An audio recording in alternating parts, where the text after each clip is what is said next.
following up on the gentlelady, Senator Browne's question. She referenced the Independent Fiscal Office. And the Independent Fiscal Office, it paints a very different picture than what your department is projecting for the future fiscal outlook of the Commonwealth.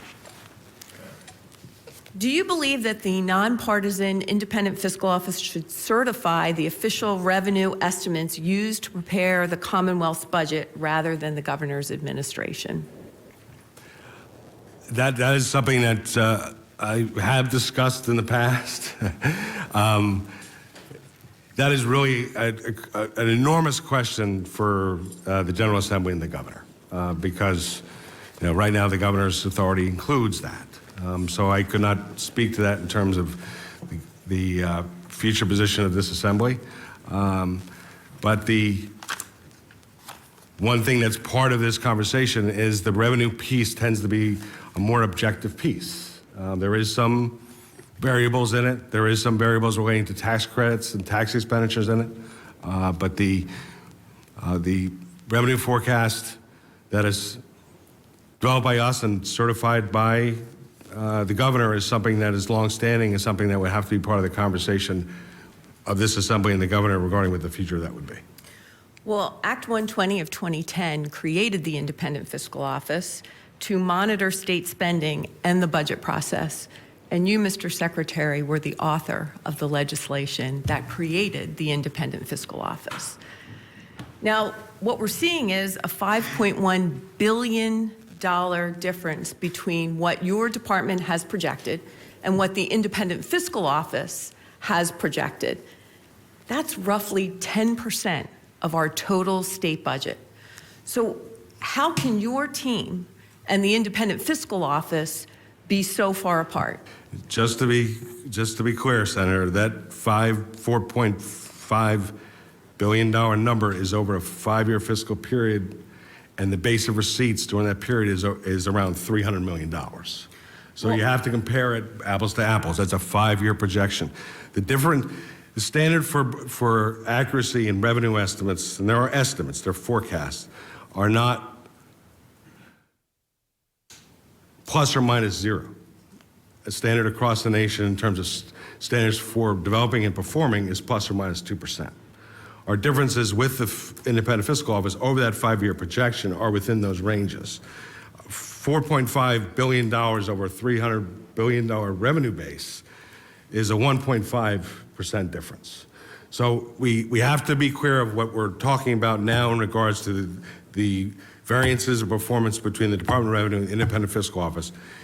As of this cycle, which you are considering now, the differences between the Independent Fiscal Office and the Department of Revenue is around $500 million or 1.2%. That is well within the range of accuracy when it comes to determine performance of revenue estimates.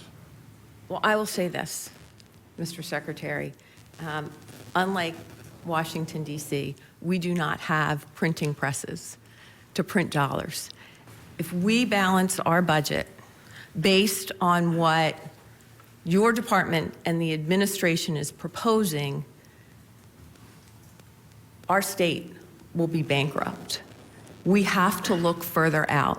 And again, that disparity between the Independent Fiscal Office and your department is 10% of our total state budget. This disparity is over a 5-year period, Senator. It's not $5 billion over one cycle. It's over a 5-year cycle with a revenue base of $300 billion.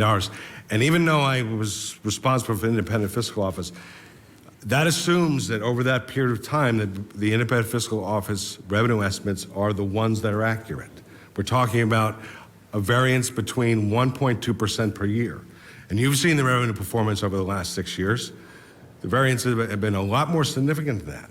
We're hopeful that we're off the roller coaster now, where we were up by 2% in 19, down by 2% in 20, up by 6% in 21, things that were almost impossible to estimate revenue against.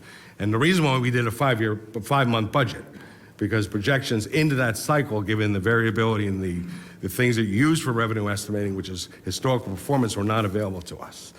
But a delta of that size, year to year, of 1.2% is within the standard of performance of any authority that estimates revenue. And if you're saying that your position now is that we would be bankrupt, it's assuming that that variance is accurate right now. To say that a forecast is accurate 5 years out, no forecast, and that's why when you do these kind of things in relation to valuing a business or valuing revenue, you have to significantly discount the performance. If you go out 5 years, no one will pay a value out 5 years that is soon to be entirely accurate. It has to be discounted because the variation is so big. So let's not assume that these numbers are absolutely accurate looking 5 years out. Well, Mr. Secretary, I certainly appreciate that, but I am concerned because while my tenure pales in comparison to yours in this building, I have never seen such a great variance in projections. Thank you.